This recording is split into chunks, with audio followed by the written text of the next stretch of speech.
সাইয়েদ আবুল আলা মওদুদী সাহেবকে নিয়ে গত ৬০-৭০ বছর ঠিক কিভাবে বিকৃত করা হয়েছে তার একটা জলজ্যান্ত নমুনা আজকে উপস্থাপন হবে ইনশাআল্লাহ। আমার এক প্রিয় দিনী ভাই আমাকে খণ্ডন করেছেন, তার খণ্ডনের রিখণ্ডন স্বরূপ আমি কথাগুলো বলবো। এখান থেকে গত ৬০-৭০ বছরের নমুনাটা ক্লিয়ারলি ফুটে উঠবে। আজকের আলোচনা শুধু শেয়ার না, যত জায়গা থেকে আপলোড দেওয়া লাগে দেন। আমার এই দিনী ভাই আমাকে অনেক গালাগালি করছে, ওনার গালাগালি সংক্রান্ত বিষয়গুলো একদম আলোচনার শেষ দিকে আসবো, এখন এগুলো নিয়ে কোনো কথার দরকার নেই। প্রথমে একাডেমিক আলোচনায় আসেন। ওনার প্রথম অভিযোগ হলো মাওলানা মওদুদী রাহিমাহুল্লাহ উনি মুহাদ্দিসিনে কেরামের যে হাদিসের ব্যাপারে উনি বলছেন सेहत का कामिल यकीन तो खुद उनको भी ना था, वो भी ज्यादा से ज्यादा यही कहते थे कि इस हदीस की सेहत का जन्न गालिब है। तो मुहाद्दिसिन ওনাদের কাছে আসলে কোনো হাদিসই সহি না, বরং এটা ওনারা প্রবল ধারণার ভিত্তিতে বলেন বেশি থেকে বেশি যে এটা সহি হাদিস। একটা হাদিসের ক্ষেত্রে জন্নে গালিব মানে প্রবল ধারণার ভিত্তিতে এই হাদিসগুলো গ্রহণ করা হয়। এই কথার মাধ্যমে নাকি সাইয়েদ আবুল আলা মওদুদী সাহেব হাদিসের ক্ষেত্রে সন্দেহ ঢুকাইয়া দিয়েছেন। আমি হাসবো না কাঁদবো, আমার এই প্রিয় ভাই উলুমে হাদিসের বা হাদিস শাস্ত্রের যে একদম প্রাথমিক লেভেল ছাত্রও না, আর সর্বদাই কেন্দ্রিক মানুষরা এরকম হয় না, এটাও আমার মাইনে নিতে হবে। আপনি দেখেন উলুমে হাদিসে আসলে কি বলা আছে তার এতটুকু খোঁজ খবরই নাই। দেখেন আল কাউকাবুল ওয়াহাদ শরহে সহিহ মুসলিম ইবনে হাজ্জাজ, এইটা একটা উলুমে হাদিসের কিতাব, ১ নম্বর খণ্ড ৫০০ নং পৃষ্ঠায় লেখা হচ্ছে। আগে আপনাদেরকে এটা বুঝতে হবে, হাদিসের প্রকার ৩টা বুঝতে হবে। এটা হলো হাদিসে মুতাওয়াতির, মাশহুর, আর একটা হলো খবরে ওয়াহিদ। বিষয়গুলো আমি একটু সামান্য বলি যাতে আপনারা অনেকে এই বিষয়ের প্রাথমিক জ্ঞান আমরা অনেকের নেই। হাদিসে মুতাওয়াতির হলো এমন হাদিস যে হাদিসের বর্ণনাটা এত মানুষ এত এলাকা থেকে করছে যে এতগুলো এলাকার মানুষ একসাথে একটা মিথ্যা কথার উপরে একত্রিত হবে এটা অসম্ভব, এটা ধারণা করা অসম্ভব। যদি কোনো হাদিসের বর্ণনার মাত্রা এই পরিমাণ হয় তাহলে সেটা মুতাওয়াতির। আর মুতাওয়াতির কোনো হাদিস আছে কিনা এটা আবার উলুমে হাদিস এটা নিয়ে ইখতিলাফ আছে। কেউ ৫-৬টা বলছে আছে, কেউ বলছে টোটালি এই লেভেলের কোনো হাদিস নাই, মানে মুতাওয়াতির পর্যায়ে। তো কি আছে? কোরআনুল কারীম আছে। কোরআনুল কারীমের প্রতিটা রিওয়ায়াত ৮০ রেওয়ায়াত ২০টা রেওয়ায়াত কোবরা সোগরা মিলে জামি আজহারে পড়ায়, তো এর ২০ রেওয়ায়াতই মুতাওয়াতির পর্যায়ে, মানে করে এই পরিমাণ বর্ণনা যে এইটা কখনোই ভুল হওয়ার কোনো সম্ভাবনা রাখে না। এটা হলো কোরআনুল কারীম। হাদিসের ক্ষেত্রে এই পর্যায়ের হাদিস অনেক মুহাদ্দিসিনে কেরাম ২-১টা আছে বলে কেউ বলে নাই। আচ্ছা ধরলাম এটা ২ নম্বর হাদিসের প্রকারভেদের ২ নম্বরটা মাশহুর। মাশহুর হলো প্রথম জামানায় হাদিসটা একজন থেকে একজন মানে এক চেইন বা এক রুট ব্যবহার করে এসছে, মাঝামাঝি সময় এসে প্রসিদ্ধ হয়েছে, এটা বলে হাদিসে মাশহুর। এরকম হাদিস খুব বেশি না, তাও অল্প সংখ্যক। সবচেয়ে বেশি হলো খবরে ওয়াহিদ, মানে হাদিসের জগতে 99% হাদিস হলো খবরে ওয়াহিদ। এবার খবরে ওয়াহিদ কি? খবরে ওয়াহিদ হলো যে হাদিসটা এক রুট ব্যবহার করে, মানে একটা চেইন ব্যবহার করে আসছে, মানে একজন থেকে একজন, একজন থেকে একজন, একজন থেকে একবারে কিতাবে মুনদারিজ মানে কিতাবে অন্তর্ভুক্ত হওয়া পর্যন্ত। এবার আসেন তাহলে 99% হাদিস হলো খবরে ওয়াহিদ। এবার দেখেন ম্যাক্সিমাম আলাল আকসার হাদিস যেই প্রকারের, ওই প্রকারের হাদিস সম্পর্কে সমস্ত হাদিসের উসুলবিদগণ, সমস্ত মুহাদ্দিসিন কেরাম কি বলে এটা একটু দেখেন। আম্মা খবরুল ওয়াহিদ, হ্যাঁ খবরে ওয়াহিদ আমি দলিল দিছি আল কাউকাবুল ওয়াহিদ, এটা শুধু একটা কিতাব। একই দলিল অসংখ্য উলামা হাদিসের কিতাব থেকে দেওয়া যাবে, এতগুলো দেওয়ার তো দরকার নেই, একটাই দিলাম যেটার ১ নম্বর খণ্ড ৫০০ নং পৃষ্ঠা। আম্মা খবরুল ওয়াহিদ, খবরে ওয়াহিদ, এই যে মাত্র বললাম হাদিসের 99% খবরে ওয়াহিদ, মানে এক রুট ব্যবহার করে যে হাদিসগুলো এসেছে। এই হাদিসের ব্যাপারে বলা হচ্ছে ফাহুয়া মা লাম ইউজাদ ফিহি শুরুত আল মুতাওয়াতির, যে হাদিস যে খবরে ওয়াহিদগুলোর মধ্যে কোনোভাবে মুতাওয়াতিরের শর্ত পাওয়া যায় না। মুতাওয়াতির কোনটা? ওই যে প্রথম স্তর, যেটার স্তরে হলো কোরআনুল কারীম। অধিকাংশ উলামায়ে কেরাম বলছেন, মুহাদ্দিসিনে কেরাম বলছেন ওই স্তরে হাদিস নাই, কেউ বলছেন ২-৪টা আছে। আচ্ছা ওই পর্যায়ের শর্ত যদি হাদিসের ক্ষেত্রে না পাওয়া যায়, সাওয়াউন কানা রাউই লাহু ওয়াহিদান আও আকসার, চাই ওই হাদিসের রিওয়ায়াতকারী একজন বা একাধিক হোক না কেন, সেটা যদি মুতাওয়াতির পর্যায়ে না যায় উখতুলিফা ফি হুকমিহি, ওই হাদিসের ক্ষেত্রে হুকুম কি হবে এটা নিয়ে উলামায়ে কেরাম ইখতিলাফ করেছে, মানে হাদিস বিশারদগণ এটা নিয়ে মতানৈক্য করেছে। কি মতানৈক্য? আসেন ফাল্লাজি আলাইহি, প্রথম মতানৈক্য তাদের অধিকাংশ, আলাইহি জামাহিরুল মুসলিমিন, অধিকাংশ জমহুরে মুসলিম। কারা কারা জমহুরে মুসলিম? ১ নম্বর মিনাস সাহাবা ওয়াত তাবিঈন, সাহাবায়ে কেরাম, তাবিঈন, ফামান বা'দাহুম মিনাল মুহাদ্দিসিন ওয়াল ফুকাহা, সাহাবী তাবিঈদের পরে মুহাদ্দিসিনে কেরাম, ফুকাহায়ে কেরাম, ওয়া আসহাবিল উসুল, এবং আসহাবে উসুল মানে উসুলবিদগণ। সবার একটাই কথা যে আন্না খাবরাল ওয়াহিদি আস-সিকা, যেই খবরে ওয়াহিদটা নির্ভরযোগ্য, মানে যেটাকে আমরা সহিহ হাদিস বলি, খবরে ওয়াহিদ। সহিহ হাদিস কিন্তু কি রিওয়ায়াতের মানে খবরে ওয়াহিদ। এই সহিহ হাদিস হুজ্জাতুন মিন হুজাজিশ শারঈ, প্রথম কথা হলো এটা শরীয়তের হুজ্জত, শরীয়তের দলিল। তবে ইয়ালজামুল আমালু বিহি, এটার দ্বারা আমল করাও লাজিম হবে। তবে ওয়া ইউফিদুজ যান, তবে সেটা ধারণার ফায়দা দিবে। ওয়ালা ইউফিদুল ইলম, ইলমের কোনো ফায়দা দিবে না। ইলমের ফায়দা দিবে না মানে ইলমে ইয়াকিনের ফায়দা দিবে না। টাটকা যেটা মাওলানা সাইয়েদ আবুল আলা মওদুদী সাহেব যেটা বলেছেন, আর সাইয়েদ আবুল আলা মওদুদী সাহেব বলবেন কোত্থেকে? উনি তো এগুলো থেকেই বলছেন, কিন্তু সমস্যা হলো ওনার হিটার্স তার এতটুকু পড়াশোনা নাই, মানে হলো ভাই আমি লুঙ্গি না পরে টুপি পরার মতো অবস্থা। এমনকি মুহাদ্দিসিনে কেরাম এই জন্য বলেন যে হাদিস যেগুলো খবরে ওয়াহিদ, এরকম নির্দিষ্ট কোনো হাদিসকে যদি কেউ অস্বীকার করে সে কাফের হয় না। অসংখ্য কিতাব থেকে আমি দেখাইতে পারবো যে আমার এই কথা যদি কোনো জায়গা থেকে ভুল প্রমাণ করতে পারেন। হ্যাঁ, সামগ্রিকভাবে পুরো হাদিসকে যদি কেউ অস্বীকার করে, নির্দিষ্ট কোনো হাদিস অস্বীকার করা আর টোটাল সামগ্রিক হাদিস শাস্ত্রকে অস্বীকার করা, হাদিস বলতে কিছু নাই যেটা আহলে কোরআনরা বলে, এইটা হলে আপনার ইমান নিয়ে প্রশ্ন আছে। কিন্তু কোন খবরে ওয়াহিদ যে এই হাদিসটা, এইটা যদি হইতোই, যারা হাদিস নিয়ে তাহকিক করছে, আগে দেখা গেছে মুহাদ্দিসিনে কেরামের কাছে এই হাদিসটা সহিহ হিসেবে সাব্যস্ত ছিল, পরে তাহকিক করে অন্য আরেকজন এটা বের করছে না এই হাদিসটা রাসূল কর্তৃক হাদিস, এই বিষয় সন্দেহ চলে আসছে, তখন এটাকে দায়ী বা বিভিন্ন মান নির্ণয় করেছে। তো খবরে ওয়াহিদের ক্ষেত্রে আমল লাজেম, আমল করতে হবে যতক্ষণ এই হাদিস ভুল প্রমাণিত না। কিন্তু এটা ইলমে ইয়াকিনের কোনো ফায়দা দিবে না। এখানে স্পষ্ট বলা হচ্ছে ইউফিদুজ্জান, ধারণার ফায়দা দিবে, ওটাই মাওলানা সাইদ আবুল আলা মওদুদী সাহেব বলেছেন জান্নে গালিব। কিন্তু আফসোস হলো আমার প্রিয় ভাই যে বিষয়ে কথা বলেন ওই বিষয়ের প্রাথমিক লেভেলের ছাত্র উনি না। এবার আসেন 2 নম্বর বিষয়, তার কথা হলো মুশরিকদের আকীদা যেহেতু গলত, তাদেরকে এই জন্য নাপাক বলা হয়েছে। আল্লাহ তাআলা কোরআনে বলেছেন ইন্নামাল মুশরিকুনা নাজাস, এটা আকীদার ক্ষেত্রেই বলা হয়েছে, শরীরের ক্ষেত্রে না, যে মুশরিকরা নাপাক।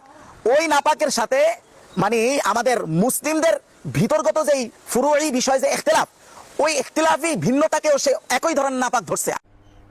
অমুসলিমদের আকীদা সহি না হওয়ার কারণে তারা যদি নাপাক হয়, সুতরাং গলদ আকীদা যাদের, তারাও নাপাক। আপনি দেখেন এরা বিরোধিতার জন্য নতুন আকীদার শিরোনাম বাড়ায়। মানে কোন মানুষ মুসলমান আছে এখনো পর্যন্ত, যদি এটা থাইকা থাকে তাহলে তাহলে তার কোনো ভিন্ন আকীদার কারণে তাকে নাপাক কোন পৃথিবীর কোন আকীদার কিতাবের শিরোনামে বলা হয় না। ওরা আপনি দেখেন আকীদাতুত তাহাউইতে যে কথা বলা হয়েছে সেটা সম্পূর্ণ তার ভ্রান্ত চিন্তার বিরুদ্ধে। আপনি দেখেন আকীদা মূলত 2 প্রকারে বিভক্ত। এরপরে সে আবার কিছু দেখাইছে যে কি কি আকীদা খারাপ, সেগুলো আমি জবাব দিব, সেগুলো আসতেছে। আগে উসুলটা ঠিক করে নেই, তা আকীদা 2 ভাগে বিভক্ত।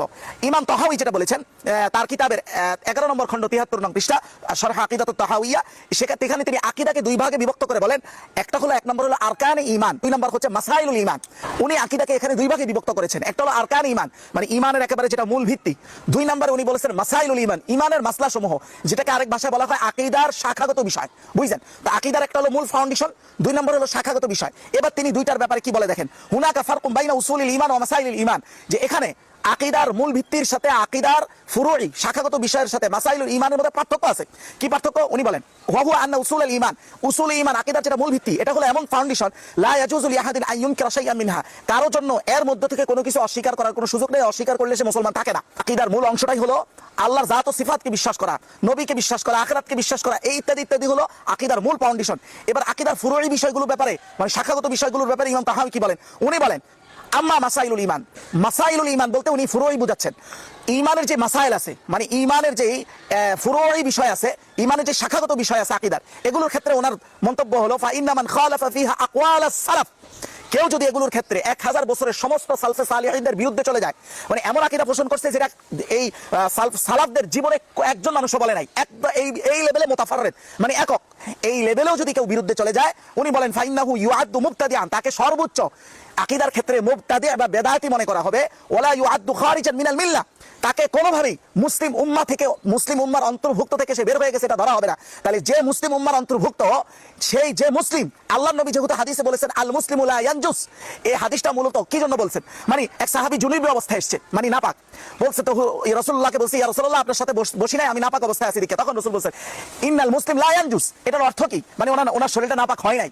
না, বরং মুসলমানের মূল তো হলো আকীদা, আকীদায় যেহেতু তুমি এখনো মুসলমান সেহেতু তুমি আসল নাপাক তুমি নও।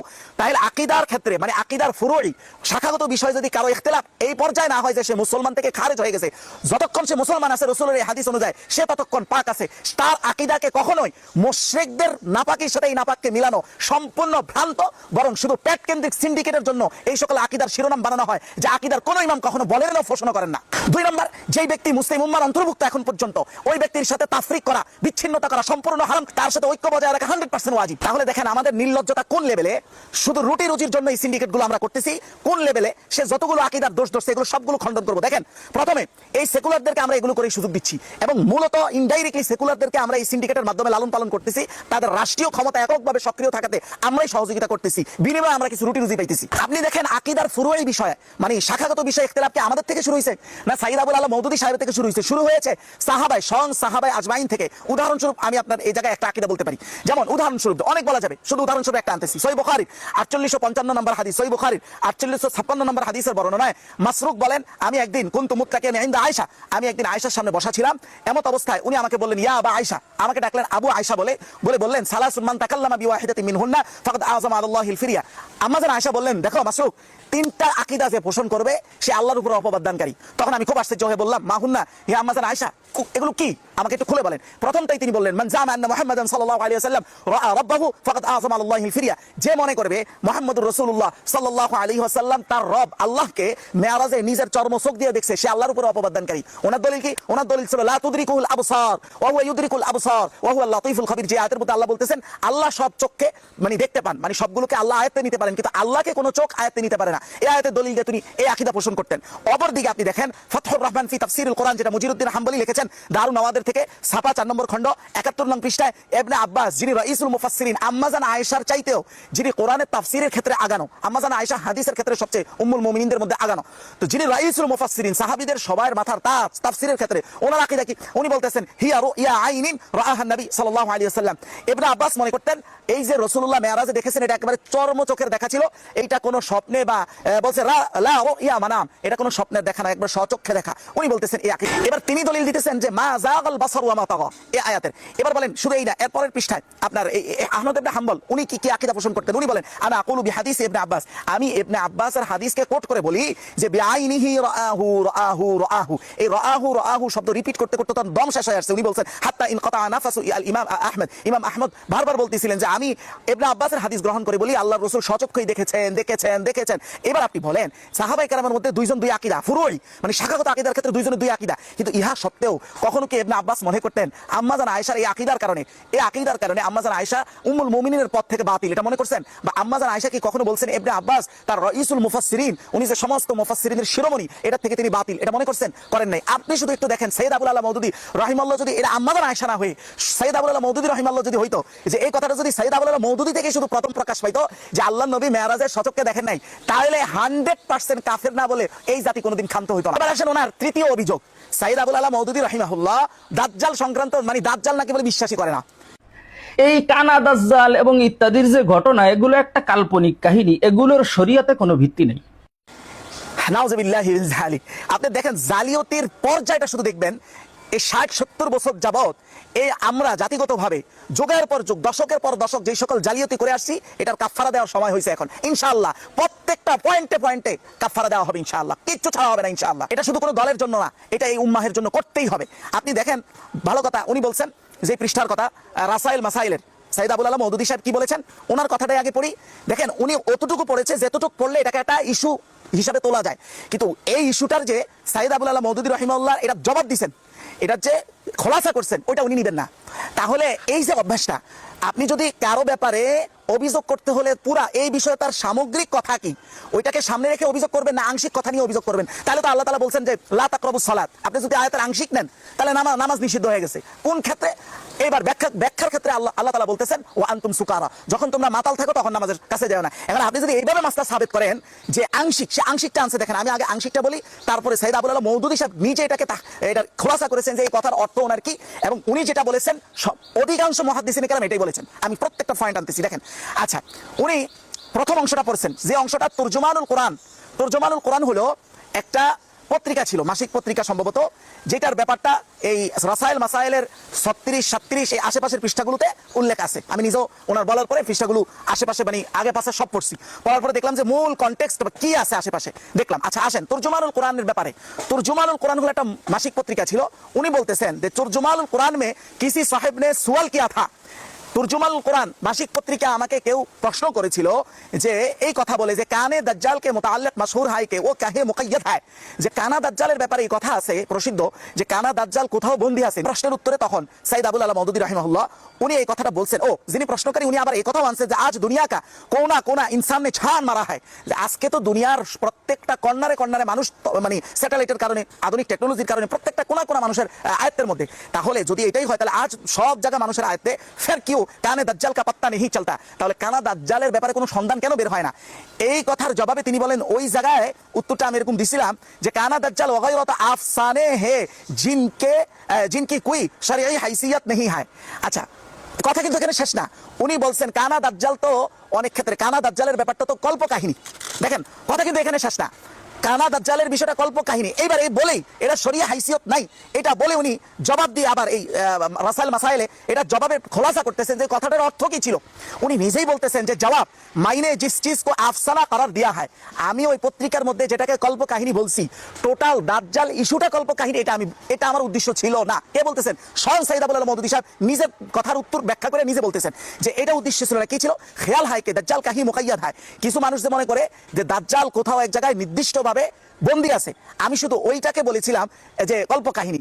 বাকি রাহা হ্যাঁ ইয়ে আমার, কিন্তু বাকি রইল এই বিষয়গুলো যে এক বড় ফিতনা জাহির होने वाला है, দাজ্জাল নামক যে একটা ফিতনা আসবে, তো उसके मुताल्लिक अहादीस में जो खबर दी गई है এবং তার ব্যাপারে তার ফিতনার ব্যাপারে হাদিসের মধ্যে যতগুলো খবর দেওয়া হয়েছে उसका कायल हो, ওই জিনিসগুলো আমি বিশ্বাস করি, ওই জিনিসগুলো আমি মানি, ওইটা আমারও বক্তব্য। তিনি বলতেছেন মানে দাজ্জালের শুধুমাত্র নির্দিষ্ট কোনো জায়গায় বন্দি আছে, শুধু এই বিষয়টাকে তিনি কল্প কাহিনী বলছেন। এটার আবার জবাব আমি পরে আসতেছি। তাহলে উনি বলতেছেন দাজ্জাল সংক্রান্ত পুরো বিষয়টা আমি মানি, শুধুমাত্র কোথাও নির্দিষ্টভাবে বন্দি আছে আমি ওইটাকে কল্প কাহিনী বলছি। এটা ওনার ব্যাখ্যা।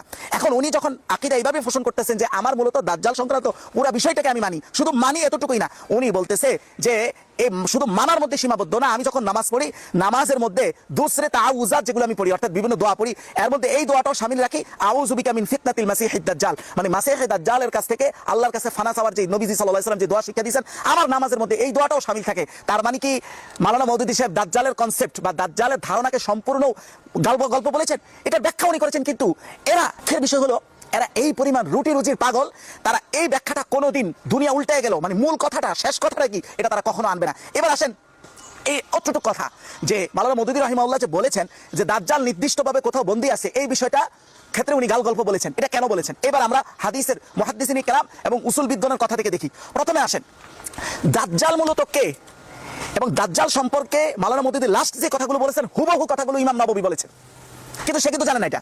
সে কিন্তু ইমাম নববী যে কোথায় বলেছেন এটা তার কিন্তু জানা নাই। দেখেন ইমাম নববী কি বলেছেন এটা তো পরে আসতেছি, আগে দাজ্জালের কনসেপ্টটা নিয়ে এখানে ইখতিলাফটাকে এটা একটু আগে বুঝি। রাসূলুল্লাহ সাল্লাল্লাহু আলাইহি সাল্লামের জামানায় মদিনার এক ইহুদিকে সাহাবায়ে কেরাম দাজ্জাল সন্দেহ করছিল। এই ঘটনাটা আগে শুনেন। এমনও হইতে পারে অনেক আলেম এই প্রথম এই ঘটনা শুনতেছে। কিছু রিওয়ায়াত এমন আছে তার নাম ছিল ইবনু সাইয়াদ, সদ্দিয়া ইবনু সাইয়াদ। সে ছিল মদিনার এক রহস্যময় ইহুদি বালক, যুবক। তার রহস্যটা কি ছিল? সে এমন কিছু তথ্য দিতে পারতো যেগুলো সাধারণ মানুষের দেওয়ার কথা না। একদিন এমন ঘটনা ঘটছে, রাসূলুল্লাহ সাল্লাল্লাহু আলাইহি সাল্লাম তার কাছে গেছে, গিয়ে অন্তরে আদ-দুখান শব্দ অন্তরে লুকায়িত রাখছে, মানে মনে মনে আদ-দুখান শব্দ যার অর্থ হলো ধোঁয়া, বাংলায় যার অর্থ হলো ধোঁয়া, এই শব্দ মনে লুকায়িত রাখা এই ইবনু সাইয়াদকে রাসূল জিজ্ঞাসা করছে, বলো তো আমি অন্তরে কি লুকায়িত রাখছি? এটার পরে ইবনু সাইয়াদ পুরো শব্দ না বলতে পারলেও সে নাকি আদ-দুখ এতটুকু পর্যন্ত বলে ফেলছে, মানে দোকান বলতে পারে নাই, কিন্তু সে এতটুকু বলছে আদ-দুখ। এই শব্দ শোনার পরে রাসূলুল্লাহ খুব জোরে বলে উঠলেন যে ইখসা, চুপ কর, ফালান তাউদা কদরাক, তুই তোর রহস্য, এই রহস্যের কারণে অনেক সাহাবী তাকে দাজ্জাল মানে কসম করে বলছে সে দাজ্জাল। এবার এই রাওয়ায়াতগুলো দেখেন, সে যে মানে সে আদৌ দাজ্জাল আছিল কিনা সেটার মানে আলোচনায় পরে আসতেছি। সহিহ বুখারীর হাদিস 7355 নং হাদিস, সহিহ মুসলিমের 2929 নম্বর হাদিস, বলা হচ্ছে দাজ্জালের ধারণা নিয়ে সালফে সালিহিনদের মধ্যে পর্যন্ত মোতাবেক হইছে। কি মোতাবেক? ফি শানিদ দাজ্জাল মাইয়াকুন, যে দাজ্জাল কানা দাজ্জাল আসলে কে? কারণ কি? কারণ ওয়াযালিকা বিসাবাবি কিসসাতি ইবনে সাইয়াদ, এটার মূল কারণ হলো এই ইহুদি বালক ইবনে সাইয়াদের ঘটনা। এখন বলা হচ্ছে যে বর্ণনাটা আসছে আন মুহাম্মদ বিন মুনকাদির, উনি বলতেছে রাআইতু জাবির ইবনে আব্দুল্লাহ, আমি জাবির ইবনে আব্দুল্লাহকে দেখেছি, তিনি বলতেছেন ইয়াহলিফু বিল্লাহ, তিনি আল্লাহর নামে কসম করে বলতেছেন আন্না ইবনে সাইয়াদ দাজ্জাল, যে ইবনে সাইয়াদই হলো দাজ্জাল। এই কথা আমি তার মুখ থেকে শোনার পরে ওনাকে আমি রিপিটলি জিজ্ঞাসা করছি যে তাহলিফু বিল্লাহ, আপনি কসম করে এত কনফিডেন্সলি বলতেছেন যে ইবনে সাইয়াদই সেই দাজ্জাল? তখন আমাকে জাবির ইবনে আব্দুল্লাহ আবার উত্তর দিয়ে বলতেছে যে ইন্নী সামিআতু ওমর, আরে আমি তো কি, আমি ওমরকে শুনেছি ইয়াহলিফু আলা যালিক, আমার মতো কসম করে উনি বলতেছে ইবনে সাইয়াদি দাজ্জাল, তাও বলতেছে কার সামনে? ইনদান নবী সাল্লাল্লাহু আলাইহি ওয়াসাল্লাম, স্বয়ং রাসূল আকরাম সাল্লাল্লাহু আলাইহি ওয়াসাল্লামের সামনে উনি বলতেছিলেন এই কথা। এবং রাসূল এই কথা শুনে ফালাম ইউনকিরহুন নবী সাল্লাল্লাহু আলাইহি ওয়াসাল্লাম, রাসূলুল্লাহ এটাকে অস্বীকার করেন নাই, বলেন নাই যে এই তুমি ভুল বলতেছো, এটা দাজ্জাল না, দাজ্জাল অন্য কেউ। রাসূল চুপ ছিলেন, কোনো অস্বীকার করেন নাই। এই কথার প্রেক্ষিতে শরহ সহিহ মুসলিম ইমাম নববীর কিতাব, এটার 18 নম্বর খণ্ড 46 নং পৃষ্ঠায় ইমাম নববী বলতেছেন ক্বালা নববী রাহিমাহুল্লাহ ক্বালা আল উলামা, আলেমগণ বলেন কিসসাতুহু মুশকিলা, এই উল্লেখিত ঘটনাটা অনেক একটা মানে মুশকিল ঘটনা, ও আমরুহু মুশতাবিহা, এবং এই বিষয়টা অনেকটা সাদৃশ্যপূর্ণ, মানে সন্দেহপূর্ণ, সাদৃশ্য মানে তো শিওর করা যাচ্ছে না। এরপরে উনি বলতেছেন ওয়াফি আন্নাহু হাল হুয়াল মাসিহুদ দাজ্জাল আল মাশহুর, এই ইবনু সাইয়াদি কি আসল দাজ্জাল নাকি না? এক পর্যায়ে ইমাম নববী বলতেছেন ওয়া যাহিরুল হাদিস, হাদিসে যে বাহ্যিক কনটেক্সট অবস্থা, এগুলো দেখে মনে হয় আন্না নবী সাল্লাল্লাহু আলাইহি ওয়াসাল্লাম লাম ইউহা ইলাইহি বিআন্নাল মাসিহ আদ-দাজ্জাল ওয়ালা গায়রা বিআন্নাহু আল মাসিহ আদ-দাজ্জাল ওয়া গায়রা। উনি বলতেছেন যে হাদিসের বাহ্যিকতা দেখে মনে হয় যে রাসূলের কাছে নির্দিষ্টভাবে, আল্লাহর নবীর কাছে আল্লাহ এই ওহী দেন নাই যে নির্দিষ্টভাবে অমুকে দাজ্জাল বা দাজ্জাল এই মুহূর্তে ঠিক অমুক জায়গায় অবস্থান করতেছে, এরকম কোনো নির্দিষ্ট ওহী দেন নাই। কে বলতেছেন? ইমাম নববী বলতেছেন। এক পর্যায়ে উনি বলেন, হ্যাঁ তবে রাসূলের কাছে তবে হ্যাঁ ইবনে সাইয়াদের মধ্যে এমন কিছু আলামত পাইছে, এই জন্য রাসূলুল্লাহ সন্দেহ করছে যে হলেও হতে পারে যে এই লোকটাই দাজ্জাল, কিন্তু উনি শিওর করে কিছু বলেন নাই। এক পর্যায়ে ইমাম নববী বলতেছেন, হ্যাঁ ইন্নামা উহিয়া ইলাইহি সিফাত আদ-দাজ্জাল, তবে আল্লাহর নবীর কাছে যেগুলো ওহী আসছে সেগুলো হলো দাজ্জালের গুণাবলী, মানে দাজ্জালের ক্যাটাগরি, দাজ্জালের কাজের ক্যাটাগরি, তার গুণাবলী এগুলো আসছে, কিন্তু কে আদৌ দাজ্জাল হতে যাচ্ছে বা কোন জায়গায় তার অবস্থান এগুলো শিওর করে ওহী আসে নাই। তবে রাসূলুল্লাহ যে এগুলো খবর দিয়েছে এগুলো হলো বিভিন্ন ব্যক্তিদের বর্ণনার উপর ভিত্তি করে বলছে যে এটা হতে পারে। যেমন ইবনে সাইয়াদের কথা যখন বলছে এই ইহুদি বালক, তখন রাসূল চুপ ছিলেন। আবার তামিমুদ দারি যখন ঘটনা বলছে যে উনি এক দ্বীপের মধ্যে, আচ্ছা তামিমুদ দারির ঘটনা পরে আসতেছি, তখন রাসূলুল্লাহ বলছেন হ্যাঁ এটাও দাজ্জাল হতে পারে। এবার তামিমুদ দারির ঘটনা পরে আসতেছি। তো এই যে ঘটনাটা যেখানে ইমাম নববী বললেন যে আল্লাহর রাসূলের কাছে দাজ্জালের গুণাবলী ওহী আসছে, কিন্তু দাজ্জাল কে নির্দিষ্টভাবে ওহী আসে না, কোন জায়গায় আছে এটাও নির্দিষ্টভাবে ওহী আসে না। একদম সেম কথাটাই হলো সাইয়্যিদ আবুল আলা মাউদুদী রাহিমাহুল্লাহ। সাইয়্যিদ আবুল আলা মাউদুদী রাহিমাহুল্লাহ এই কথাটাই বলছেন যে দাজ্জাল নির্দিষ্ট কোথায় আছে, বন্দী আছে, এগুলো গাল গল্প আছে, এবং গাল গল্প যে আছে এটা অসংখ্য মুহাদ্দিসিনে কেরাম বলেছে, এটাও আমি একটু পরে আসতেছি। তাহলে সাইয়্যিদ আবুল আলা মাউদুদী রাহিমাহুল্লাহ এই কথাটাই বলতে চাচ্ছেন, সেম যে কথাটা ইমাম নববী বলছেন, সেই কথাটাকে কোন লেভেলে রুটি রুজির এই কেন্দ্রিক আলেমরা, হযরত ওমর রাদিয়াল্লাহু তাআলা আনহু পর্যন্ত এই কথা বলছেন যে ইবনে সাইয়্যাদ যদি দাজ্জাল হয় তাহলে তোমরা তাকে নিয়ে হুড়াহুড়ি করে কোনো লাভ নাই, তাকে তোমরা হত্যা করতে পারবে না, কারণ দাজ্জাল তো আমাদের হাতে হত্যা হবে না, দাজ্জাল হত্যা হবে হযরত ঈসার হাতে। এবার আসেন তামিমুদ দারির ঘটনা, দাজ্জাল সংক্রান্ত, যে দাজ্জাল কোথায় আছে এই বিষয়ে সহিহ মুসলিমের 2942 নম্বর হাদিসের বর্ণনায় তামিমুদ দারি নামক এক ব্যক্তি যখন আয়েশা বলল, ইয়া রাসূলুল্লাহ আমরা জাহাজ পথভ্রষ্ট হয়ে, মানে জাহাজ যখন হারায় গেছে, ভাসতে ভাসতে এক দ্বীপে গেছে, ওই দ্বীপের মধ্যে এমন এক ব্যক্তি দেখছি শিকল দ্বারা বাঁধা, যার শরীরের মধ্যে এই পরিমাণ লোম যে কোনটা তার পিছনের দিক কোনটা সামনের দিক কিছু বোঝা যায় না। এরপরে এই ব্যক্তি তাদেরকে কি কি প্রশ্ন করছে, কি কি জিজ্ঞাসা করছে, বিশাল বিস্তারিত বলছে। বলার পরে এই ঘটনা শোনার পরে রাসূলুল্লাহ সবাইকে ডাইকা আইনা তামিমুদ দারির এই ঘটনা শুনাইছেন। এবার এই ঘটনা শোনার পরে ফাকালান নাস, সাহাবায়ে কেরাম বলল, নাম হ্যাঁ ফা ইন্নাহু আ'জাবানি হাদিসু তামিম, তামিমুদ দারির হাদিস তো বা এই বর্ণনা তো আমাদেরকে খুব আশ্চর্য করছে। আন্নাহু ওয়াফাকাল্লাযী কুনতু উহাদ্দিসুকুম আনহু, আগে আমরা যা যা বর্ণনা করছি দাজ্জাল সম্পর্কে তার বর্ণনার সাথে এটা মিলে যায়, বলে নাই যে শিওর। এমনকি রাসূলুল্লাহ এক পর্যায়ে কথা বলছেন যে আলা ইন্নাহু ফি বাহরি শাম, হতে পারে হ্যাঁ সে শামের সাগরে আছে, এই কথা বলে রাসূলুল্লাহ এটাই ফিক্সড করেন নাই। এরপর আবার বলছেন আও বাহরুল ইয়ামান, না হতে পারে সে ইয়ামানের সাগরে আছে, এটাও ফিক্সড করেন নাই। রাসূলুল্লাহ বলেন লা বাল মিন কিবালিল মাশরিক মা হুয়া, মিন কিবালিল মাশরিক মা হুয়া, মিন কিবালিল মাশরিক মা হুয়া, তিনবার বলছেন। এই তিনটা জায়গার কথা বলে লাস্ট উনি কোনো জায়গা নির্ধারণ করেন নাই। রাসূলুল্লাহ বলছেন হ্যাঁ তবে সে মাশরিকের দিক থেকেই বের হবে, মাশরিকের দিক থেকেই বের হবে, মাশরিকের দিক থেকেই বের হবে। সাহাবায়ে কেরাম বলেন ওয়া আও মা বিয়াদিহি ইলাল মাশরিক, রাসূল এভাবে হাত দিয়ে মাশরিকের দিকে দেখাইতেছিলেন। ও হাফিজতু হাযা মিন রাসূলিল্লাহ, এটা আমি তৎকালীন সময় সামনে থেকে দেখছি এবং মুখস্থ করছি। বর্ণনাকারী সাহাবী বলেন, তাহলে আবুল আলা মওদুদী সাহেবের কথা তো এটাই যে দাজ্জালের কনসেপ্ট আমি বিশ্বাস করি সবই ঠিক, কিন্তু দাজ্জাল নির্দিষ্টভাবে কোথাও বন্দী আছে, কেউ বলে অমুক দেশের পাহাড়ে, কেউ বলে অমুক দ্বীপে, এইরকম যে কথা এগুলো গাল গল্প। এখন এগুলো যে গাল গল্প, দাজ্জাল সংক্রান্ত যে বিভিন্ন হাদিসে যায়িব গাল গল্প আছে, এটা শুধু আবুল আলা মওদুদী সাহেব কেন, এটা অসংখ্য একেবারে হাদিসের মূলনীতি যারা নির্ধারণ করে তাদেরও কথা। আপনি দেখেন দাজ্জালের হাদিসগুলো যারা বর্ণনা করছে তাদের মধ্যে একজন রাউই বা বর্ণনাকারীর নাম হলো আলী বিন যায়েদ বিন জাদান। এই ব্যক্তির ব্যাপারে বলা হচ্ছে প্রথম যে ফাকাদ দাআফাহু আহমদ, ইমাম আহমদ তাকে দাঈফ বলেছেন, ইবনে মুঈন তাকে দাঈফ বলেছেন, নাসাই তাকে দাঈফ বলেছেন। কোথায় আপনি দেখেন তাহজিবুল কামালের 20 নম্বর খণ্ড 437 নং পৃষ্ঠায় দেখেন। এর শুধু এতটুকু না, ওয়াকালা ইবনে সাদ ফি তাবাকাত, ইবনে সাদ তার কিতাব আত-তাবাকাতে বলেছেন 7 নম্বর খণ্ড 252 নং পৃষ্ঠায়। এই কথাটা এক পর্যায়ে উনি বলছেন কানা কাসীরুল হাদিস, সে হাদিস বেশি বর্ণনা করছে কিন্তু ওয়াফিহি দাআফুন, কিন্তু এগুলো দুর্বল। এক পর্যায়ে এটা বলছে ওয়ালা ইহতাজ্জু বিহি, এগুলো দ্বারা দলিল দেওয়ার যোগ্য না। ওয়াকালা আবু হাতিম ঠিক একই কথা বলছে তার জারহে তা'দীলের কিতাবে 6 নম্বর খণ্ড 187 নং পৃষ্ঠায় বলছে লাইসা বিকাউয়িন, তার বর্ণনা দুর্বল, শক্তিশালী না। ইউক্তাবু হাদিসু, তার হাদিস লেখা হয় কিন্তু ওয়ালা ইহতাজ্জু বিহি, কিন্তু এই হাদিস দ্বারা কোনো দলিল চলে না। এবার আসেন আরেকটা অভিযোগ, তার অভিযোগ হলো সাইয়্যিদ আবুল আলা মাউদুদী রাহিমাহুল্লাহ রামচন্দ্রকে ভালো বলেছেন। নাউজুবিল্লাহ, না রামচন্দ্রের মধ্যে ইনসাফ ছিল। তার সম্পর্কে বলছেন রামচন্দ্র নিশ্চয়ই বড় আল্লাহর ওলি ছিলেন না, পাক্কা হিন্দু মুশরিকের মধ্যে ইনসাফ ছিল, সুজাত ছিল। নাউজুবিল্লাহ। দেখেন আল্লাহু আকবার, এদের বিকৃতি বলছি তো যে 60-70 বছরে যা বিকৃতি হয়েছে এগুলোর কাফারা দেওয়া হবে এখন থেকে একটা একটা করে। আপনি বিকৃতিটার ধরনটা শুধু একটু দেখেন। যখন সে দলিল দিল যে নির্বাচিত রচনাবলী, এর 20 নম্বর পৃষ্ঠা আমি এটা বের করলাম, বের করার পরে দেখি যে কি লিখছে, পুরো লেখাটা আমি একটু পড়ি, তার থেকে একটু বাড়াইয়া পড়ি, এরপরে দেখেন কতটা ধোঁকাবাজ। আপনি একটু শুধু খেয়াল করেন, দেখেন লেখা হচ্ছে রামচন্দ্রের সাথে একই আচরণ করা হয়।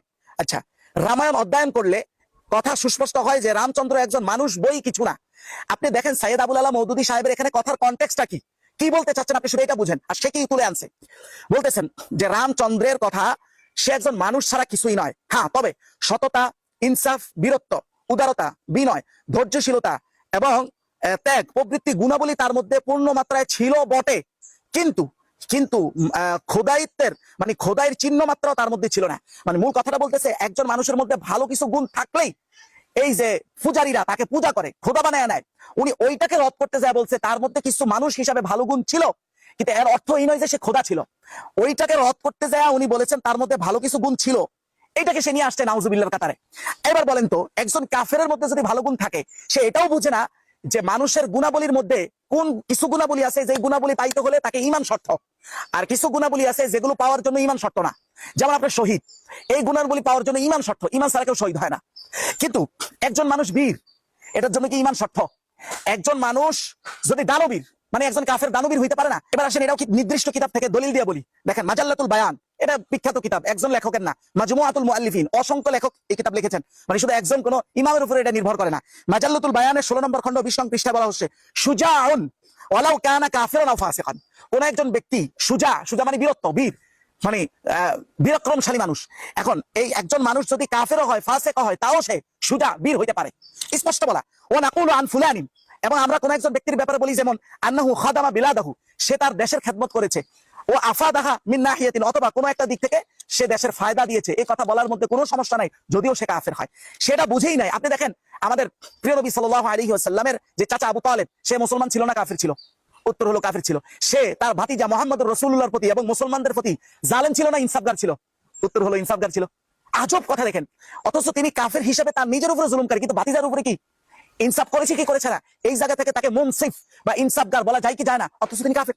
আপনি শুধু তাই না, বাদশা নাজাশী পরবর্তীতে মুসলমান হয়েছে, কিন্তু যখন সে কাফের ছিল তখনই সাহাবায়ে কেরামকে সে সেভ এক্সিট মানে তার দেশে স্থান দিছে কি দিছে না? দেওয়ার মধ্যে দিয়ে সে জুলুম করছে না ইনসাফ করছে, অথচ তখন সে কাফের। শুধু তাই না, হযরত ওমর রাদিয়াল্লাহু তাআলা আনহু যখন কাফের ছিলেন তখন কি তিনি কাফির ছিলেন? মুসলমান হওয়ার পরে তিনি বীর হয়েছেন, নাকি কাফের থাকা অবস্থায় তিনি বীর ছিলেন? তাহলে একজন কাফেরের ক্ষেত্রে বীর শব্দ বলা যায় কি জানা? আপনি শুধু পৃথিবীর একটা কিতাব থেকে রেফারেন্স দিয়ে বলবেন যে কাফেরের ক্ষেত্রে এই সিফাতগুলো বলা যায় না। চিন্তা করেন, পড়াশোনার লেভেল হলো টোটাল নিচের অংশ নাই, নিচের অংশ পুরো উলঙ্গ। খণ্ডন করতে আমরা খণ্ডন করতেছি, আমি খারাপ ভাবে ওনাকে বলবো না। এবার আসেন, তার আরেকটা অভিযোগ হলো গণতন্ত্র নিয়ে, যে এই যে জামায়াত ইসলাম গণতান্ত্রিক প্রক্রিয়া ইসলাম কায়েম করতে চায়। কোরআন কই গেল? গঠনতন্ত্রে লেখা যে নিয়মতান্ত্রিক ও গণতান্ত্রিক পদ্ধতিতে জুলুম আর ইনসাফ, জুলুম উঠাবে ইনসাফ কায়েম, গণতন্ত্র রক্ষার্থে যে পদক্ষেপ প্রয়োজন। আচ্ছা বলেন তো, যে গণতন্ত্রের মূল আকীদা এটা কি পাক না নাপাক? তো তাদের জন্য গণতন্ত্র যদি এতটা গন্ধজনক বিষয় হয়ে যায়, তো সরমনের জন্য কি হবে? আরে ভাই, সরমনের হুজুর যে বলে পার্লামেন্টে যায় আমি কোরআনের আইন পাশ করবো, এটাও তো কুফরি, এটাও তার খবর নাই, এটাও একটা কুফরি। আপনি দেখেন, আমি দলিল দিচ্ছি সূরা আহজাবের 36 নম্বর আয়াতের বর্ণনা। আল্লাহ বলতেছেন, ওমা কানা লিল মুমিনিন ওয়ালা মুমিনাতিন ইযা কাদাল্লাহু ওয়া রাসূলুহু আমরান আইয়াকুনা লাহুল খিয়ারাতু মিন আমরিহিম ওয়া মান ইয়াসিল্লাহু ওয়া রাসূলুহু ফাকাদ দাল্লা দালালান মুবিনা। আল্লাহ তাআলা বলতেছেন, আল্লাহ এবং তার রাসূল যে কোনো আইন করেন, কোনো সিদ্ধান্ত নেন, ওই সিদ্ধান্তের পরে কোনো মুমিন বা মুমিনার এই ইখতিয়ার নাই যে এই সিদ্ধান্তের ক্ষেত্রে কোনো হা না বলবে, কোনো ইখতিয়ার নাই। আপনি যে পার্লামেন্ট মেম্বারদের কাছে যায় বলবেন যে কোরআনের এই আইনটা করা হোক, হা না ভোট দেন, এই হা না মানে আল্লাহর সিদ্ধান্তের উপরে মানুষের হা না নেওয়ার সাথে সাথে এটা কুফরি হয়। তাহলে এখন আপনার বাধ্যবাধকতার জায়গা থেকে যদি সেটা জায়েজ হয়, শুধু গন্ধ দেখে বাংলাদেশ জামায়াত ইসলামের, আপনি দেখেন এদের পরিস্থিতি, আমাদের পরিস্থিতি হলো এমন কি, ময়লার জন্য পিছন তার নিজের পিছন দেখা যায় না, সে নিজেও দেখে না, কিন্তু গন্ধ শুধু পায় আরেকজনের পিছন থেকে। তার লাস্ট অভিযোগটা হলো জামায়াত ইসলামের গঠনতন্ত্রে নাকি লেখা আছে যে যখন যেটা প্রয়োজন তখন সেটা সিদ্ধান্ত নেওয়ার কথা। আরো একটা আছে, গঠনতন্ত্রের 26 নম্বর পৃষ্ঠায় বলা হয়েছে, গঠনতন্ত্র ও দেশের স্বাধীনতা সার্বভৌমত্ব রক্ষার্থে যখন যে পদক্ষেপ প্রয়োজন তাহা গ্রহণ। বাস্তবতার সাথে মিলতেছে না? যখন যে পদক্ষেপ, শরিয়াত ছাড়তে হইলে শরিয়াত, সাহাবিয়ে গালি দিতে হইলে গালি, উসমান রাদিয়াল্লাহু তাআলা মুআবিয়া রাদিয়াল্লাহু তাআলা গালি দিতে হইলে গালি। সে এতটা গোড়া যে এই কথাটাকে বানায় দিছে, যখন নবীর দোষ বলা দরকার, যখন সাহাবীদের দোষ বলা দরকার, এই কথার অর্থ এটা। আপনি এতক্ষণ পর্যন্ত তার খণ্ডনগুলো দেখে বুঝছেন, এটা শুধু তার একার ব্যাপার না, 60-70 বছরের চিত্র এটা, 60-70 বছরের এই কেন্দ্রিক সিন্ডিকেটের ওলামায়ে কেরামের চিত্র এটা। সে যে কথাগুলো বললো, অথচ এই কথার অর্থ কি? এই কথার অর্থ হলো কৌশলগত সিদ্ধান্ত, যে কোনো সময় যে কোনোটা নিতে হয় সেটা নিবে। আপনি তার কাছে ব্যাখ্যা জিজ্ঞাসেন এই কথার অর্থ কি, তারা কিভাবে, মানে এটা তো তাদের বই, তাদের সিলেবাসের বই, তারা এটা কি হিসাবে পড়ে, কি হিসাবে নেয়, এটা আপনি জানেন? আপনি দেখেন, কৌশলগত সিদ্ধান্তের ক্ষেত্রে যখন যে প্রয়োজন তখন তো সেটাই নিতে হয়। কৌশল তো নির্দিষ্ট না, কারণ অবস্থা কখনো কৌশলের অনুকূলে আসে না, কৌশলকে অবস্থার অনুকূলে করতে হয়, এটাই তো নিয়ম। আপনি দেখেন ফিকহুদ দাওয়া ফি সাহিহ আল ইমাম আল বুখারী এর 1 নম্বর খণ্ড 329 নং পৃষ্ঠায় উনি স্পষ্ট কথা বলছেন, লিইরহাবি আদাইল্লাহ, আল্লাহর শত্রুদের মোকাবেলা করার জন্য, তাদেরকে ভয় দেখানোর জন্য, ভয় দেখানো মানে মোকাবেলা করার জন্য কি দরকার, লিকুল্লি জামানিন মা ইউনাসিবু, প্রত্যেক সময় ওই সময় যেটা উপযোগী সেটাই করতে হবে। এই কথা তো এটাই, যে যখন যেটা সিদ্ধান্ত নেওয়ার দরকার সেটা সিদ্ধান্ত নিবে। রাসূলুল্লাহ সাল্লাল্লাহু আলাইহি সাল্লাম যখন সুলহ হুদাইবিয়ার সিদ্ধান্তটা কি ছিল, কাফেররা বলতেছে আপনি আজকে থেকে যতদিন এই সন্ধি চলবে ততদিনের মধ্যে, বুখারী মুসলিমের হাদিস, যে ততদিনের মধ্যে যদি কোনো নতুন কুরাইশ কাফের মুসলমান হয়ে আপনার নবীর হাতে যায়, আশ্রয় চায়, আপনি আশ্রয় দিতে পারবেন না, তাকে আমাদের কাফেরদের হাতে উঠিয়ে দিবেন, রাজি? রাসূল বলেন রাজি। এটাই কৌশলগত সিদ্ধান্ত, রাজি। হ্যাঁ, তবে যদি আপনার কোনো মুসলমান নতুন করে কাফের হয়ে আমাদের কাছে আশ্রয় নেয়, আমরা কিন্তু ফিরিয়ে দিব না, রাজি? জি রাজি। এরপরে শুধু সন্ধিপত্রের মধ্যে যখন সাইন দিতে গেছে, রাসূলুল্লাহ শব্দ লেখার পরে তারা বলে রাসূল শব্দ লিখলে আমরা এই চুক্তি মানবই না, রাসূল কাটেন। যখন এই কথা বলা হলো, রাসূল আলীকে আদেশ দিয়ে বলছেন কাইটা দাও। হযরত আলী বলে ফেললেন যে, হযরত আলী আবেগে চলে আসছেন, উনি বলছেন ওয়াল্লাহি লা আমহুহা, আল্লাহর কসম আমি এটা মুছে দিব না। এখন তারপরে রাসূল বলেন আরিনি মাকানা, আমাকে কোন জায়গায় লেখা, এটা লেখা জায়গাটা দেখায় দাও, আমি নিজে কাটতে দিই। রাসূল নিজে কাটতে দিয়েছেন, মানে রাসূলুল্লাহ নিজের রিসালাতের শব্দটা সন্ধিপত্র থেকে কাটতে দিয়েছেন, কাটতে দিয়েছেন। এটা হলো মানে যেই সময় যে সিদ্ধান্ত নিতে হয়। এখন একই কৌশল যেটা রাসূল সুলহ হুদাইবিয়াতে করছে, এটা আপনি এখন আমেরিকার সাথে করবেন? তাহলে কৌশল তো স্থির না। কৌশল তো ওই জামানায় কি কৌশল দরকার সেটা ওই জামানা দেখে, ওই জামানায় যারা যেই ক্ষেত্রে কাজ করতেছে তার ক্ষেত্রে কোন কৌশল দরকার সেটা সে নির্ধারণ করবে। সর্বশেষ কথা হলো, সে আমাকে যে এতগুলো গালিগালাজ দিল, মুফতি আহমদ শরীফ নামে এক ভাড়াটিয়া টিকটকার মৌলবী। ভাড়াটিয়া মৌলবী কিভাবে বুঝবে হারাম টাকা যখন পকেটে ঢুকে হিতাহিত জ্ঞান শূন্য হয়ে যায়? যে টিকটকার মৌলবী, অথচ টিকটক আইডি আমার নাই। এখন ইউটিউবে আলোচনা গেলে একজন মানুষ টিকটকার ভিডিও মৌলবী হয়ে যায়, তাহলে তার ব্যাপারে আপনি কি বলবেন? তারপরে সে বারবার বলতেছে জামাত ইসলামের হারাম টাকা আমার পকেটে ঢুকছে। তাদের ধারণাই এমন। কেন ধারণা, এটা আমি একটু বলে দিই, মাঝখানে আমি একটু ছোট্ট করে বলি। ডক্টর আবুল কালাম আজাদ বাশার, আমি যখন মুফাসসির জোনের আমার আলোচনা ছিল, আমি সেখানে গেছি, আলোচক হিসেবে গেছি। তখন ওনারা আমার কাছে এয়ানত ধরছে। আপনি জানেন যে কোনো ইসলামিক দলের মধ্যে এয়ানত ধরা হয়। তা আমি বললাম যে আমার অর্থনৈতিক অবস্থা এই ওনাকে আমি ভয়েসে জানাইলাম যে এই এয়ানত আমার জন্য কষ্টকর। উনি একবার যে বলে হাই হাই, এটা তো আমরা জানি না, তাইলে নাম মাত্র এয়ানত আপনি দেন, যেটা দলের নিয়ম দিতে হয়। আর তার ধারণা হচ্ছে লক্ষ লক্ষ টাকা পকেটে ঢুকতেছে। এই ধারণাটা কেন জানেন? কারণ আমরা গোষ্ঠীগতভাবেই নিচের হাতের লোক। নিচের হাত বুঝেন? রাসূল, এটা হাদিসের অংশ। রাসূল বলেন যারা দান করে তারা হলো উপরের হাতের, যারা দান নেয় তারা হলো নিচের হাতের। এই যেই দলের বিরুদ্ধে তারা বলতেছে, এই দলটা হলো, পুরা দলটাই হলো উপরের হাতের দল। আর আমরা যোগ দশকের পর দশক দলগতভাবে আমরা নিচের হাতের। এই জন্য দেখবেন কিছুর থেকে কিছু হইলেই ইহুদিদের টাকা আইতাছে, অমুক এজেন্সিতে টাকা আইতাছে, শুধু তারা দেখে যে চতুর্দিক থেকে টাকা আসে। এটা সবারটা তাদের খারাপ হয়েছে নিচের হাতের কারণে, আর কিচ্ছু না। আল্লাহ সবাইকে ক্ষমা করুক।